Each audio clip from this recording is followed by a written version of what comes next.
Welcome to another episode of Systematic Geekology. This is a space where we seek to create and cultivate healthy conversations between those things we geek out on and the philosophical and theological questions that often arise out of our fandoms. Like, what does it mean to be human? What makes a hero? What makes a villain? How do the stories and narratives we geek out on shape how we live in the world? We are your priest to the geeks. We aren't all ordained, but we see ourselves as mediators at the intersection of geek culture and going deeper in our faith. We don't always have to agree, but we do respect each other, and we see everyone as a beloved child of God. Everyone geeks out on something, so come geek out with us and enjoy the show.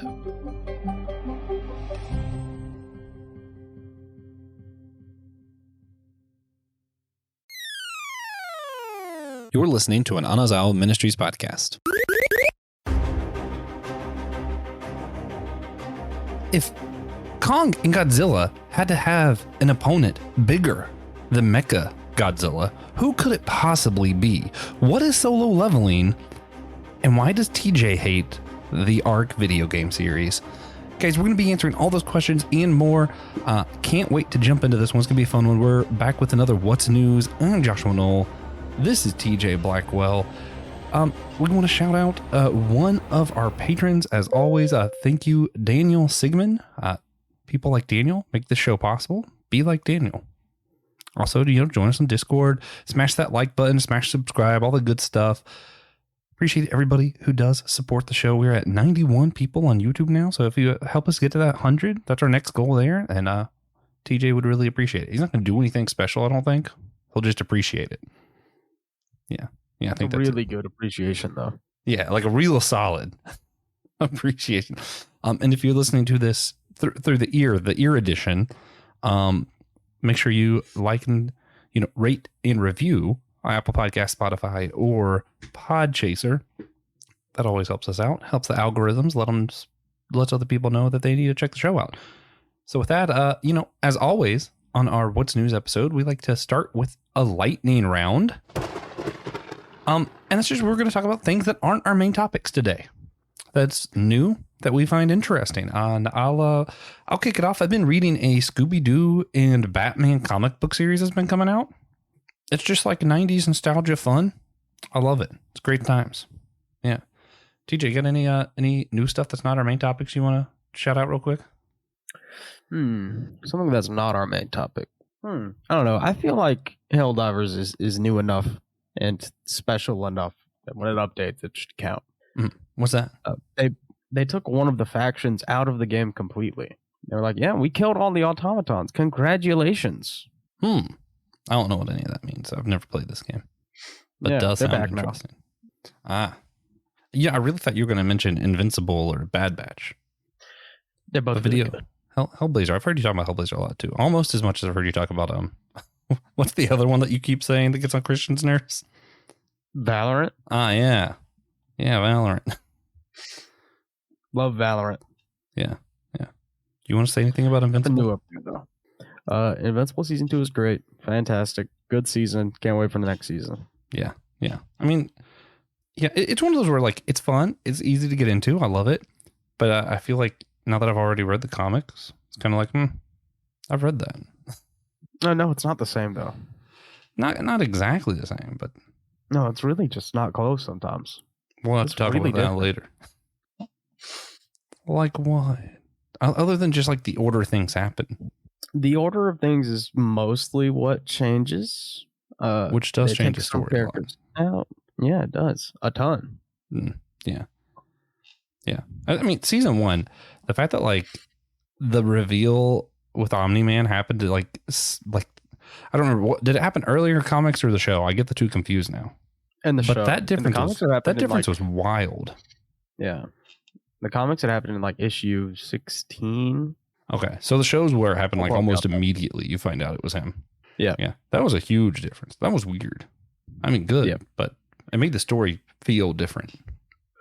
Yeah, but that happened because like Robert Kirkman was afraid that it was going to get canceled. when he was building up to that point. That's fair. And that's where the story really took off. So when they animated it, they were just like, let's just start there. Yeah. No, that checks out. What about Bad Batch? Have you been watching season 3 any? I actually haven't. I feel bad. I started the first couple episodes and then I just kind of lost interest pretty quick. I mean, it's not, I don't know. The Bad Batch just hasn't been as interesting to me as Clone Wars was. Like, it's good. It just doesn't draw me in as much. Yeah, I love the Bad Batch as characters. The show's really good. It's not the Clone Wars, though. No, it's not. Trying to think of other ones. Obviously, there's Negaduck, another comic book that I've really been enjoying. Mostly, I feel like I've been doing comic books lately, as far as like new stuff that I like. I will, though, say while we're here, tomorrow, for those on YouTube who are watching this live, and in the past for everyone else, Fallout the TV series is going to be releasing all 8 episodes, and I'm pretty intrigued to see how it goes. I feel like it hasn't got very good reviews, but reviews have been wrong before. Like this Godzilla X Kong we're going to talk about later. I feel like the reviews were pretty wrong. We'll see about that. Also commercials, if we're going to talk about it. The Borderlands movie this summer, that looks like it's going to be a lot better than the Fallout show that's coming out. I agree. Yeah. It's funny because I've heard people say the commercial makes it look like it's like just going to be a ripoff of Guardians of the Galaxy. And the more I thought about it, I was like, I mean, sort of, but it did come before that version of Guardians of the Galaxy. That's just what the game was like. Yeah. I'm pretty sure Borderlands 2 came out before Guardians of the Galaxy, and I'm pretty sure they talk about King Shark in Borderlands 2 and reference him.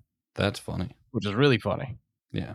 Also, just the level of hype that I have for Jack Black as Claptrap, it's unmatchable.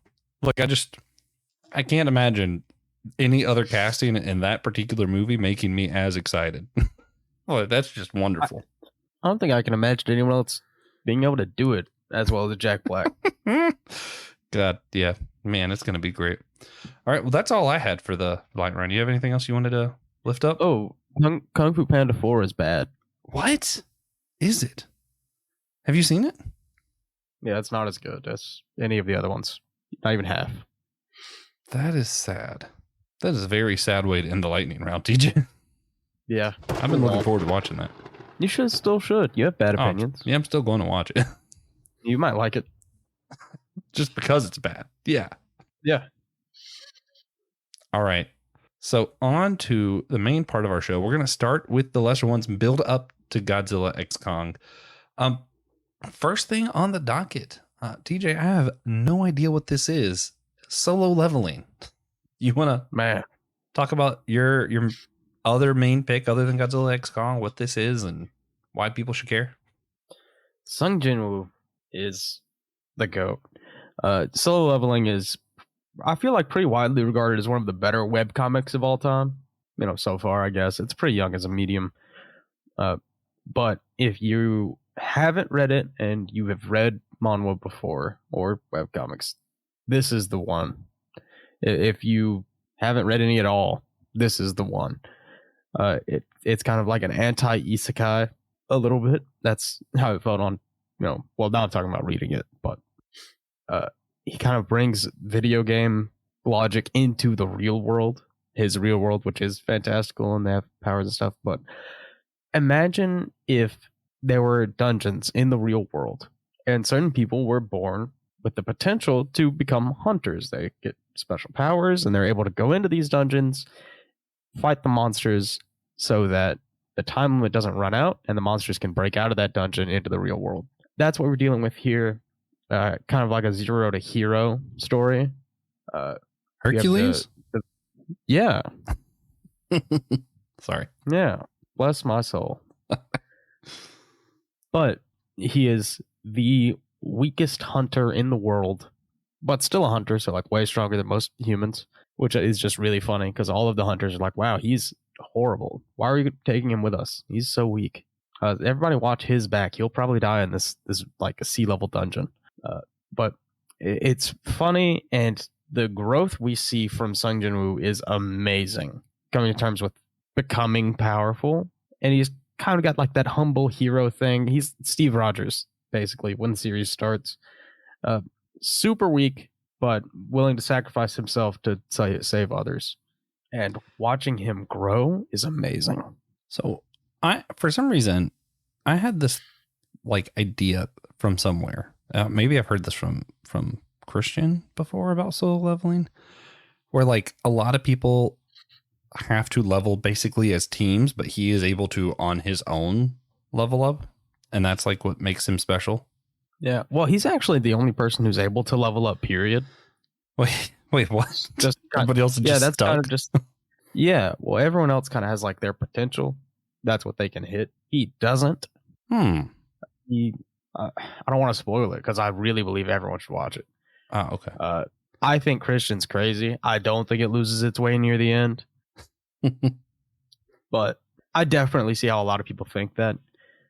As far as the anime goes, though, this I would consider a must watch. You got to check this out. It's going to be even longer next season. Season 2 is going to be 24. I think we got 10 for the first season. And the first season ends right when the story really picks up to me. And it's, man, please watch it because it is really fantastic.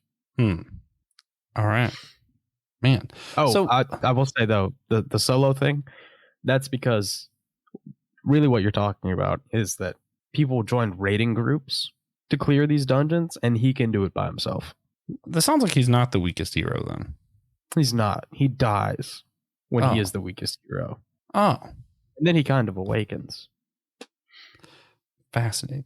So as far as like deeper themes and like the bigger questions, like what do you think this like the purpose of the show is? Are they trying to get us to think about something specific, or is it just for fun? I think it's mostly for fun, but there are definitely lessons in there about not forgetting your roots, fighting for a cause, remembering who you are, I guess, staying humble. Humility is a good one. All right. Christian has another comment. People can have second awakenings, but only Name can level up as his own special feature of his power set. Yeah. I think I tracked that. I can. Yeah. I think I know what he means. Yeah. Interesting. So if you had to rate this 0 to 10, 9. Okay. I love this. That's high for a TJ rating. That's pretty high. All right, then. Well, do you have anything else you wanted to add about this one before we moved on to our next topic? I really mean it. Watch this and then read the entire series. The series isn't that long. I might. You're convincing me. Just because TJ doesn't give many things this much of a high praise. 7.5. Christian gives it 7.5 out of 10. Christian hates it when things change. I understand. I understand the sentiment. Well, speaking of things of varying opinions, Arc, the animated series. I actually really enjoy the series. I don't think.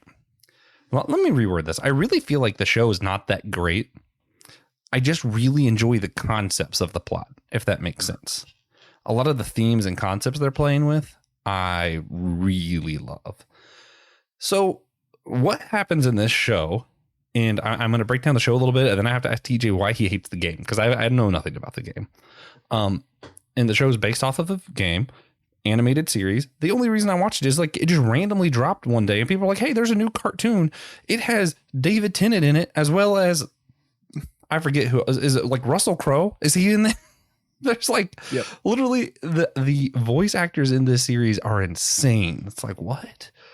Like, just look up who all is in Arc, the animated series, and you're just going to not understand or believe why these people are all working on the same project together. No, it's so crazy because they just released it out of nowhere. There were no ads. There were nothing. Yeah, I knew nothing about one this. day we're like, here's Arc.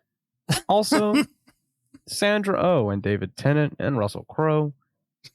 Hugh Jackman. No, insane voice cast. It really was. It was crazy. I went in with literally no knowledge. I'm watching this because I want to see what character David Tennant's voice is attached to. That's literally it. So I'm going into this, and I just gotta let you know. At first, I thought this was just like a little kids animated series, and I was like, oh, okay. When the first death happened, I was like, oh, shocked. I was really shocked on how it was portrayed and everything. I was like, okay, this is not a kids show. It's not like a comedy. Like if you think of like adult cartoons, it's not like that. I guess it's closer to like Invincible kind of. If you're talking about like what kind of show it is, the main character is from our time, ends up on an island with a bunch of people from various other times, whether it's like ancient Rome, old England, whatever. Everybody's on this island together from different times, caveman, whatever. There are dinosaurs and stuff on the island. They don't know when or where they are. One person suggests maybe this is purgatory. They have no idea what's happening here. So you get some flashbacks of her like personal life and what's going on. And it really kind of led me to think, maybe this is purgatory. Maybe she died. But our main character was a paleontologist. And the reason I really enjoy the series is the concept of all these people from all these different times on like old dinosaurs. Dinosaurs are cool. This is fun for me. David Tennant's voice. But also just kind of you see her personal evolution. They talk about the evolution of like physically animals going into humans, that kind of stuff. They really get into a lot of those conversations about evolution, as well as how society evolves. So you see like the people from the Roman culture having certain understandings, and because of their preconceived notion of what women could do and now, etc., they were simply just not prepared for certain things to happen. And she, having known her history, was able to kind of play to some of these other people's weaknesses because their culture has not quite moved past certain points where they don't fully have the grasp on things. And being from the future helps because something about what they prioritize and their values. But just kind of seeing like the evolution of societies from one person to the next and where they came from and the timeline of humanity. Also seeing her personal growth and just kind of comparing how we grow as people to how we evolve as society compared to how animals have literally evolved. Just having those three things there together, like it just conceptually was a lot of fun. It was really interesting to just see it go. I don't want to spoil it. I do think everyone should watch it if you are into animation at all. It was a good watch. Also, dinosaurs. Who could not like dinosaurs? And some of the tech and like mystical stuff going on. It was really cool. TJ, however, has played the game it's based off of and hates it. TJ, please tell us why you hate the game this is based off of. The animated series definitely has more legs under it, I'd say. Despite the fact there are, I think, 194 different creatures that you can tame and ride most of in Ark.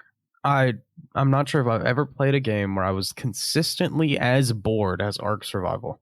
I just like how we went from like such high praise from TJ to such like detrimental disdain. Is disdain the right word? Yes. Yeah. You just would never play this again. I hate it so much.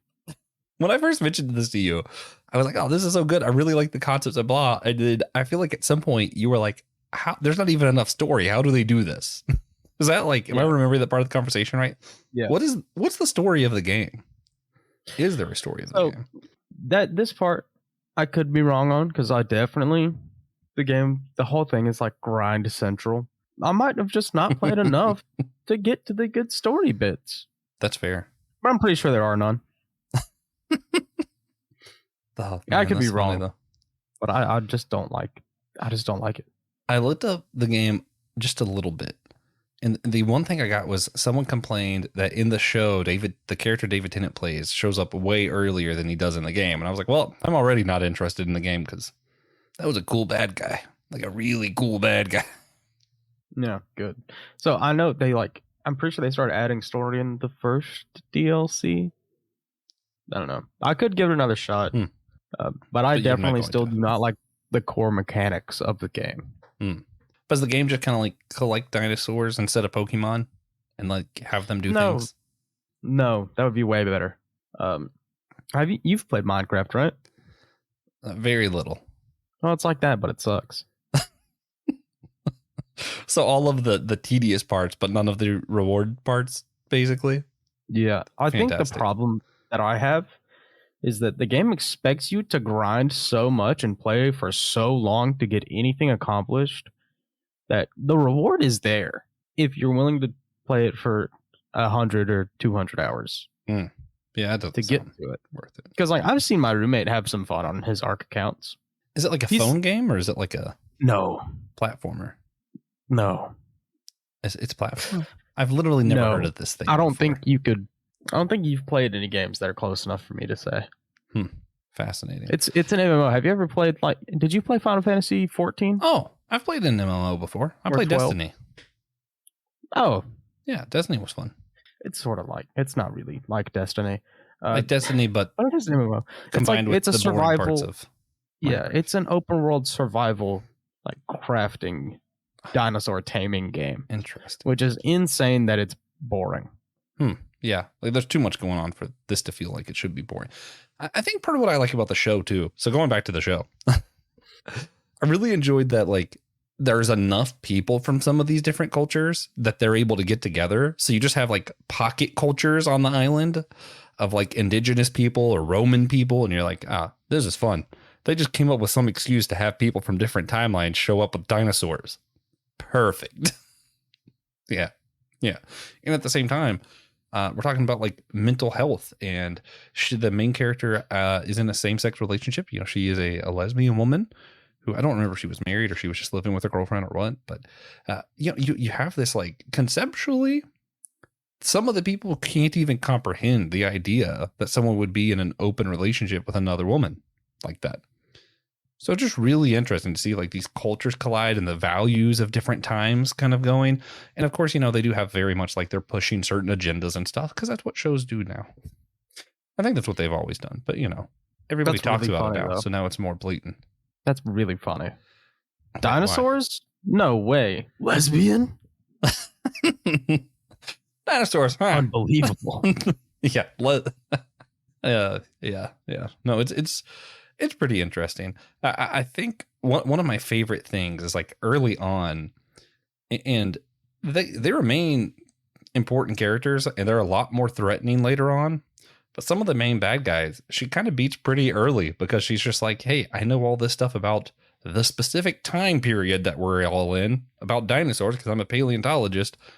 But all these people are just assuming she doesn't know anything because she's a woman. So she just acts really like the annoying ditzy girl character from like old TV shows. She acts like that just long enough to play everybody. It was very amusing for me, especially because they don't keep doing that. They learn from their mistakes and become much more menacing bad guys. But the fact that that was their first interaction was pretty great. Yeah. I think there are a lot of really funny like perspectives you can get here. Yeah. Because everyone from before like the mid to late 1800s has no idea what a dinosaur is.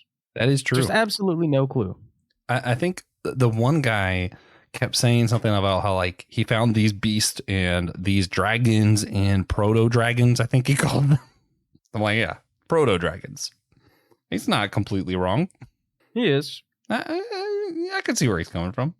But yeah, that's super funny to me. Yeah. Because you had someone from like 2024, paleontologists, and they're like, oh, I know all of these. Yeah. No, it's pretty entertaining. Yeah. Especially because like they portray the paleontologist well. Like it's not just she knows a lot about dinosaurs. It's also like plant life, snails, bugs. And it's so interesting because, you know, most other cultures until like more modern times could not have cared less about studying plants. You know, if the plant does something for you, they'll know about it. But it's not like they had like these categorized every single thing. She's just genuinely fascinated with everything out there. And most of the people who've survived are just warriors from other cultures. And I have this one smart lady. It's great. Also, thanks to mystical sci-fi shenanigans, Super Gun appears. And it was just really funny how many people couldn't figure out pull trigger. That was great for me. Yeah. I mean, it wasn't a lot, but it was enough for it to be entertaining. They're like, how do we make this thing work? Button. Yeah, I feel like most people could figure out a gun. Yeah. I mean, if they were given more time, I think they would have figured it out.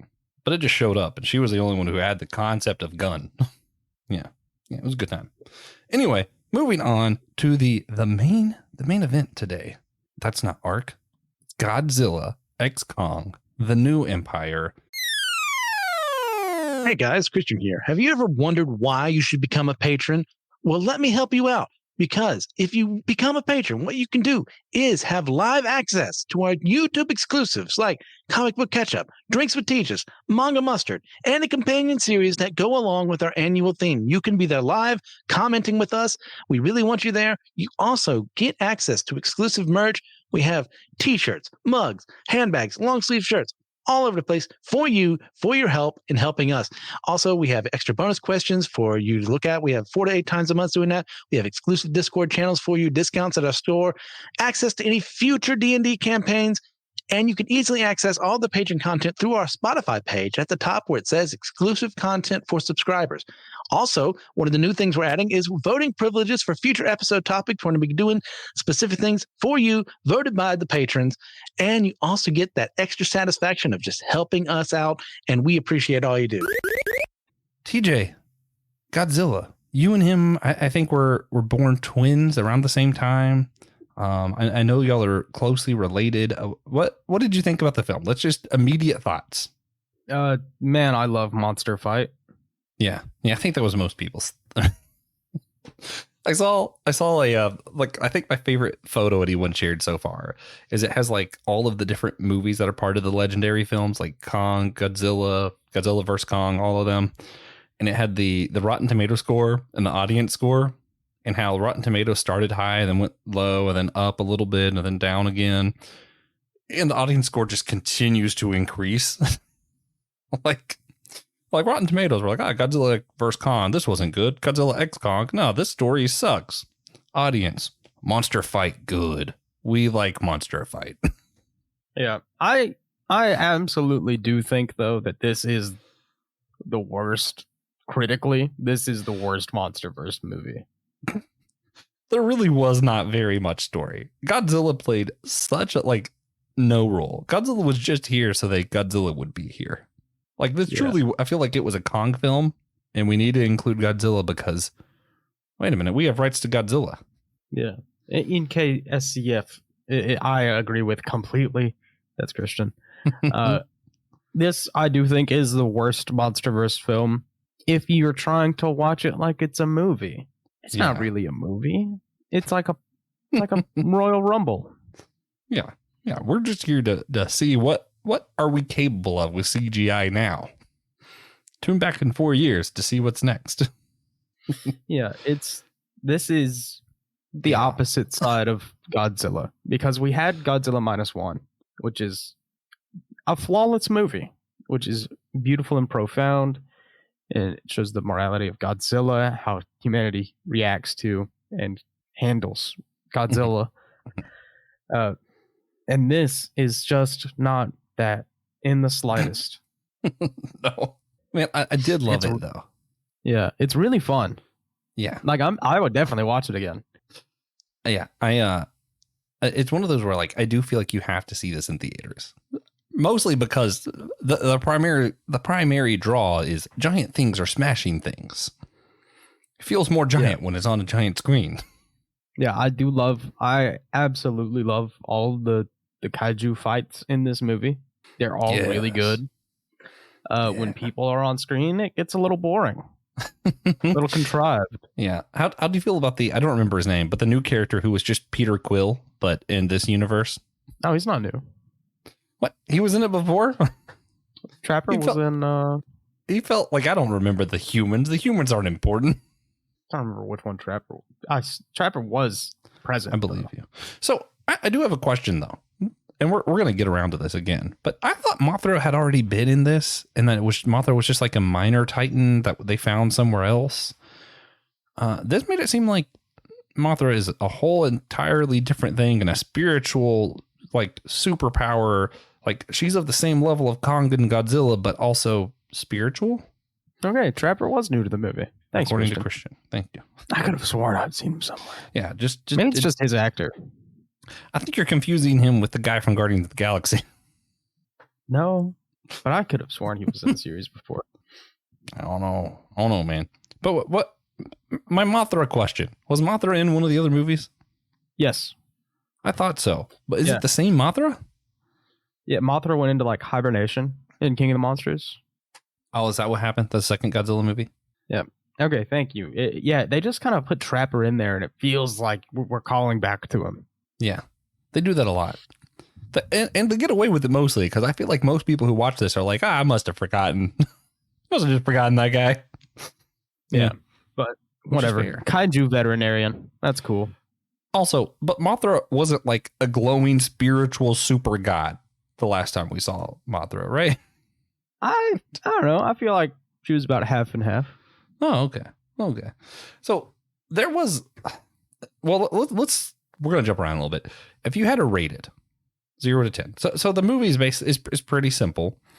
The last movie, Kong was dumped into hollow earth. So the center of the earth is hollow. He was there. Anyway, he was dropped off there. Godzilla's kind of the king of the monsters. He's on the surface. You know, they just beat Mechagodzilla, etc. We found out that Godzilla is in fact stronger than Kong. Whatever. This movie happens. Kong is kind of searching through hollow earth, goes into some trouble, meets the Scar King. Scar King was super cool, by the way. That was a new Titan to the movie, who was just basically a different kind of Kong, different giant ape, but he was cool. And who was the original Titan that he found and is like basically trained to work for him?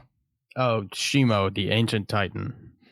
Shimo was cool. Ice Godzilla, cool. Yeah. So they're trying to find a way to the surface. It turns out Godzilla back in the ancient times had trapped them down below. He is kind of aware that they're getting out somehow. How? Who cares? Don't think about it too much. Godzilla is like going to nuclear plants, absorbing energy, going to like places where solar energy is at. Why are some places just trap the sun better? I don't know. Godzilla's doing things. He's just powering up the whole movie. He's not really doing anything but powering up until the last fight.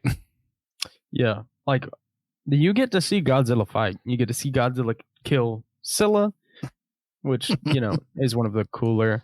I think Scylla actually has, as far as like the non-Godzilla Kong King Ghidorah Titans, I think Scylla has the most appearances because Scylla's in Skull Island. That is interesting. But they die here, so yeah, they won't be seen after this because it was a very definite death. Like not a maybe that got beat. They're dead. Oh yeah. But Godzilla goes to kill Scylla because he just didn't like what Scylla had going on. He goes and kills Tiamat, Monsterverse Tiamat, to just steal the power that Tiamat hoards. And then he takes a nap. Yeah, he does just take a nap. Meanwhile, Kong is slowly getting parts of himself replaced with cyber parts. He's becoming transhuman, but ape. And he's gets like a robot part to help his hand after he gets frostbite. He gets a tooth replaced with some kind of metal thing. I'm not sure about that. Metal tooth. We just want cyber giant Kong. That's what we want. So it happened. He makes friends with a baby giant ape, which I guess the only thing visually that bothered me in this movie, I think this was visually one of the most appealing films I've ever seen. Like it was just the pretty things were pretty. The fighting scenes were like bombastic. Like everything was just so well done visually. Except for when the tiny ape joined them in that last fight in Rio, which why they keep going to Rio in these films. The tiny ape was so much really cool in the background. That's true. But tiny ape, mind you, I understand that he's giant, so he should still be bigger than the buildings. It just didn't visually look right when he was put in our world. Like it was just something off. Very funny. Yeah, it was funny though. Also, it was funny when one of the Titans did that thing where they, you know, all the Titans always have to roar before they fight, and Kong just punched him in the face. I laughed so well. Like that was great. Oh, boom. Yeah, great stuff. It's so good. The final fight, all of the Titan fights are amazing. Yes, really. Yeah, the choreography is great. You said fighting was new zero too. Gravity. Oh yeah, the zero gravity Titan fight, fantastic. Why was it happening? I'm still not sure.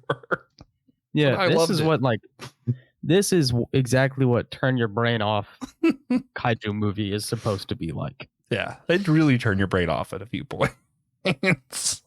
Yeah. Man, is it great. Also, this is just me conspiracy. I don't know. This is just me theorizing. They reference aliens a few times, and at this point, Kong's in control of Hollow Earth at the end of the film. Godzilla has the surface. I feel like aliens might be next. Well, King Ghidorah is an alien. Really? Yeah. Have they fought him yet? Yeah. He was in King of the Monsters, right? Yeah. Can he get better and then come back? Mecha King Ghidorah. There we go. That would be terrifying. Oh, man. Also, side note, have you noticed that they're finally showing us the LexCorp Mech Godzilla in the Justice League vs. Godzilla vs. Kong comic book series? It's pretty cool. It is. I love it. Anyway, so 0 to 10. How would you rate Godzilla X Kong? 8. I was going to go 7. I'm going to go 8. We love you, Christian. Have a great day. Yeah. Christian gave it the highest rating. He's not part of this, though. Yeah, Christian called you a loser. Yeah, that's fair. I'm still going 7. I loved it, but I don't I would rewatch it in theaters. I don't know if I'd rewatch it at home. I mean, I have a nice setup, so I might. It'd still be cool, but it is so perfectly schlocky and cheesy. It's just brain off entertainment. Oh yeah. Yeah. The most disappointing thing for me was I was like, man, this was a perfect theater experience. I should have gotten popcorn and an icy. I just went in and watched it. I messed up. Yeah, like a freak. It's so funny to watch Josh go to the movies and not get anything. Not get anything at all. Just walk in and sit down. Well, this one, I admit, was a mistake. I should have got some popcorn. Yeah. Yeah. Yeah. It needed it. It's great. It's so corny. You're like, oh, King Kong has frostbite. What are we going to do? And the brand new kaiju veterinarian acts like he's been here the whole time. Trapper is like, Project Powerhouse. Yeah, I've just had robotic parts that attach to Kong this whole time. And we're going to give him a robot hand, and he's going to use it to fight Godzilla. Yeah. Not for any particular reason, just because Godzilla wanted to fight. I thought it was so funny when he went to the surface to recruit Godzilla. He's like, stop. And Godzilla's like, hell nah. I'm going to eat you. God, it was funny. Yeah. That's the one thing that's great about the Titan movies, too. In superhero films, you have to wait a minute. Did our superheroes just destroy the city? That's not good. They should be more responsible than that. Not in a Titan film. No part of you ever thinks, wait a minute, Kong should care more about this city. He's a giant gorilla. He's just here to smash things. Yeah, he's a smart gorilla. He don't live here. Yeah, he don't care about you. Oh, man. But there are some really cool minor details, too. I really like seeing how Kong survives in Hollow Earth. They show that he is an ape. He is intelligent. He's not just really strong. And he's setting traps to defend himself when he's outnumbered, because in his mind, he's the last of his species until he finds all of the ones that try to kill him. The traps were cool, though. The traps were really cool. Yeah. I love it when monkey use tools. Yeah, it makes me happy. Especially giant monkey use tools. Giant monkey use tools is cool. Yeah. There were some deeper themes, though. There were a few things, and I had to really think about it, though. I really had to think to figure out what questions were the people making this movie wanting us to think about. So I had two. I came away with. I think there was this level of what's technological, what's natural, and what's spiritual. Because you have this the girl meeting her other tribe in Hollow Earth, and it's spiritual, but there were certain things that looked like it was technology. Oh, this is tech. And I was like, no, it's not. And then you think it's the tribe, and then you actually find out that it's Mothra who built that thing in the first place. That cool camouflage stuff. Yeah. Yeah. And you even get some of the, and I think that just goes throughout the whole series of Mecha Godzilla, Real Godzilla, these cybernetic parts that we're adding to Kong. And just kind of, they mention a lot, this is the natural world. Trapper did a lot of that hippie vibe stuff. And this is the natural world. This is what it's like. Trees just eat people. Also, the tree eating that guy was so funny. But yeah, I think that was one. That was one that I saw. Could you see that in the film too, or am I like just digging? Oh, you're digging. But it was there, right? Yeah, no, I agree. No, I mean, it does go, like, it shows, it is a very, like, natural order-esque movie. It shows that the strongest do survive, and it shows why humans are at the top of the food chain. Because big robot arm. Yes, big robot arm. Yeah, the other thing was, also just a side note, I liked how they didn't portray the indigenous people as like less technological or any of that. They were different. They still had their own technological advantages and everything else, just different. I was going to say, I think part of why I thought of this was because we just recorded with Dr. Ord on Whole Church Podcast. And he mentioned all that, how like everything has its own conscious, its own like decision, spiritual apparatus kind of stuff. And I think that was just on my mind on how everything might have its own spiritual components. So I think I was just thinking about it. I blame Dr. Ord for that thought. Anyway. The panpsychist view. Yes. Yeah. Which is interesting concept. This is the only other thing I could find. And TJ, tell me if I'm just wrong and you have other thoughts, because I hope you found something else that's deep in this film, because I don't think there just was much deep. There is a concept of what is home. And part of this, since you study biology, something you could speak a little bit more directly to, actually. So dropping Kong and Hollow Earth, I feel like the humans at the end of Kong vs. Godzilla were like wiping their hands off. Yep, we did it. Got him somewhere else. Good times. Whereas in real world, we know that if you introduce a new species to something, or if you take a species out of a certain ecology, everything is affected by that. And what we see in this movie is, Kong is struggling, trying to find a home.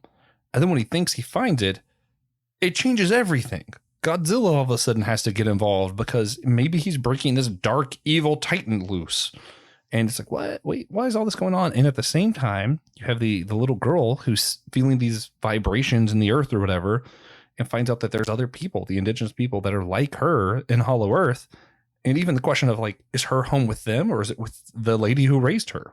So we have these questions of home and these questions of ecology, and how does one person or one creature or the removal of a creature impact the whole system? Right. So really, the situation we had with Kong is not ideal. They don't do that in real life. What is basically a domesticated animal, you don't just release into the wild until you test them and make sure they're actually ready for that. It's not really possible to do that. To return a giant gorilla to Hollow Earth. But that is where he was called, and it is where he was, or was supposed to be, endemic to. Iwi is kind of a special case because her people were endemic to Skull Island, and they just all died. Yeah. Because they're, the Iwi prophecy does specifically say, like, an Iwi from Skull Island will come to Hollow Earth, but yeah, I don't know. They definitely tried there. It's interesting though, because I remember even hearing like, I forget what it was. There was a certain type of wolf that they were considering in our real world, considering reintroducing to parts of Western America. This was a couple of years ago. I remember reading about this because it had been removed from that area. Like it had died out, and they realized that it really affected the ecology in a lot of negative ways. But there was a concern of if we just suddenly introduce them again too fast, that would hurt the whole system worse. So like, I don't imagine real scientists thinking we could just introduce a creature to a whole new system and this will be fine. No, never. Yeah. But like outside of like that, that's it. Those are the whole deep questions. What is home?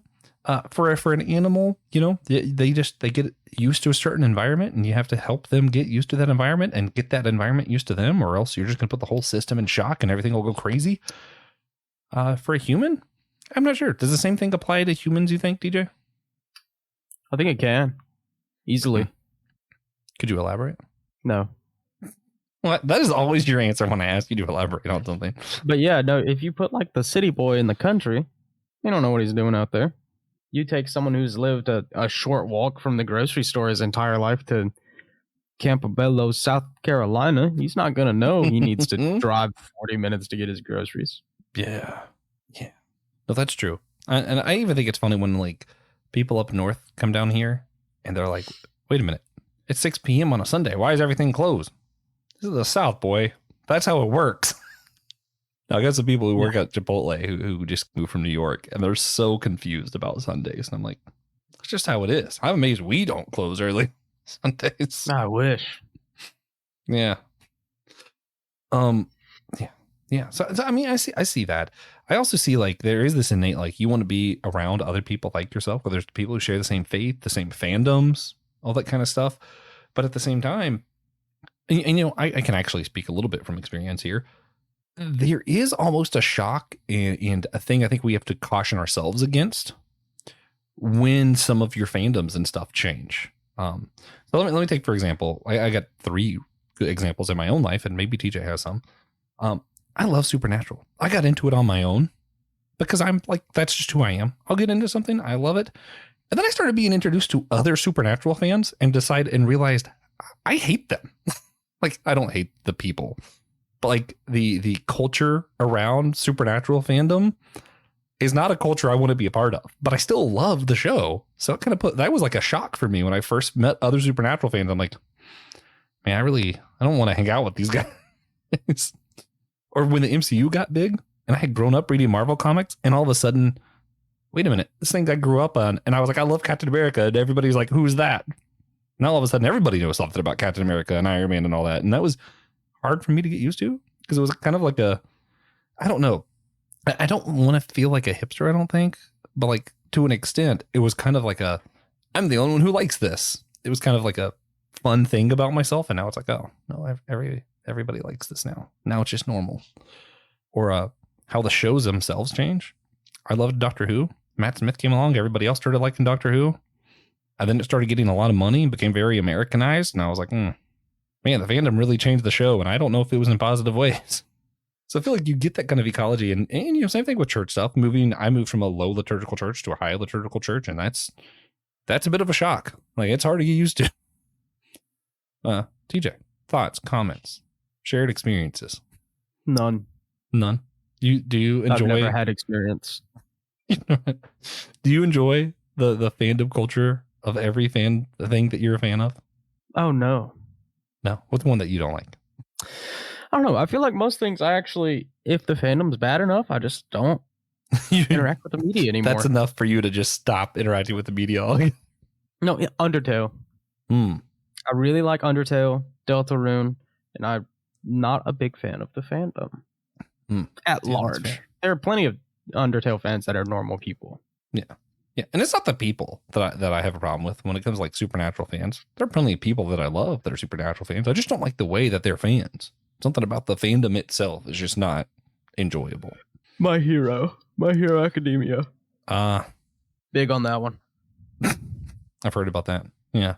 Yeah. So what do you do if it's like a fandom, or sometimes the fandoms just change? Like I can't think of anything specific, but like, you know, if your church culture changed, even if a culture that you're a part of changes, or you find yourself all of a sudden attracted to a new thing and you just don't vibe with the culture, how do you handle that? Hard question. Yeah, that's why I threw it to TJ, the world's greatest podcaster. No, really, you just gotta stay in your own lane, be yourself, enjoy what you enjoy. Yeah, I think just because you enjoy something doesn't mean you need to be part of the culture. And when it comes to like church, or I'm trying to think about things like even school, if you're in college, you know, sometimes you can be there for the spiritual edification or the education and not have to partake in the people. Or maybe, you know, you can find a different church. There's always that. But it's a challenge. It is a challenge when you find yourself in a spot where you're like, I just can't deal with the people here, the system here, the environment just isn't one that I feel like I belong in. That's a hard thing to cope with and deal with. I think you can like something without being a part of that. I think you can be a fan of something or be a part of a church without necessarily being a part of the culture that you don't like, or maybe just invite. I don't know, DJ. I'm trying to think, like, maybe is it possible to like start your own culture? Is that a thing? Like, yeah. Hey, I don't like this part of the fandom. Let me just find my own friends who like this, or I don't like this part of the church, so I want to make friends You with sure these can. people and not everybody else. Mm-hmm. Is that a good way to handle this? Maybe. Yeah, well, all the people that I introduced Guilty Gear to are not like regular Guilty Gear fans. So Yeah, be like TJ. Introduce other people to the church that you like, and then just hang out with them. Or Supernatural. maybe not. Yeah, introduce other people to Supernatural. I wonder if that's what the guy who introduced me to Supernatural did. He just realized he didn't like the other fans, so he had me start liking it. Probably. That's my new hypothesis. I think that's what happened. Anyway, guys, watch Godzilla X Kong. Big things smash other big things. It's great. Yeah, that's all I got to say, right? Yeah. All right.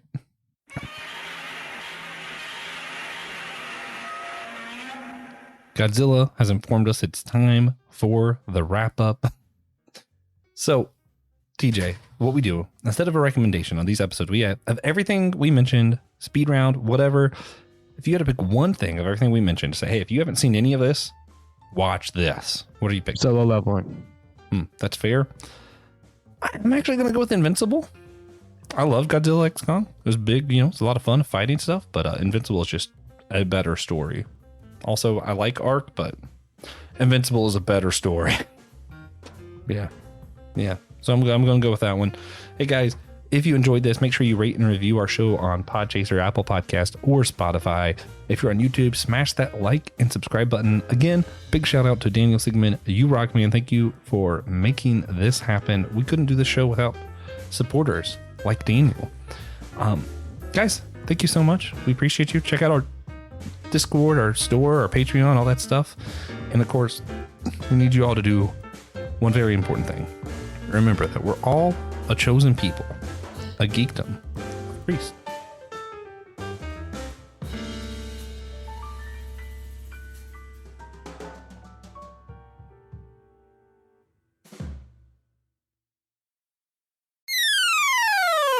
Make sure you follow us on Instagram, catch us live at events we are holding or attending, get updates when we post new episodes of the podcast, see our other favorite content that we lift up and support, as well as just see our beautiful faces and engage with us through messages. Maybe watch a reel and give us the feedback of what you think of the show. Hey friends, this is your pal, Will Rose, and I have some exciting news.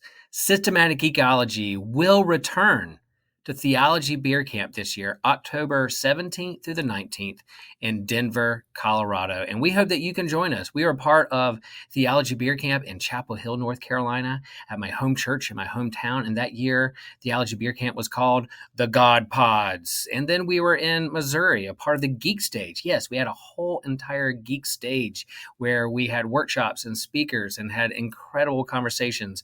And Theology Beer Camp last year was called the God Pods Strike Back. So you kind of see where this is going. And so this year, the theme is the return of the God Pods. And so if you head over to Eventbrite and follow God Pods 2024, or hop over to Instagram, follow it there. And if you enter promo code Geekshire, you see what we did there? Yeah. Wilbo Baggins approves. If you enter Geekshire, all caps, no spaces, you'll get $25 off your ticket price. Geekshire, all caps, no spaces, Geekshire. Yeah, say it with me, Geekshire. Enter that.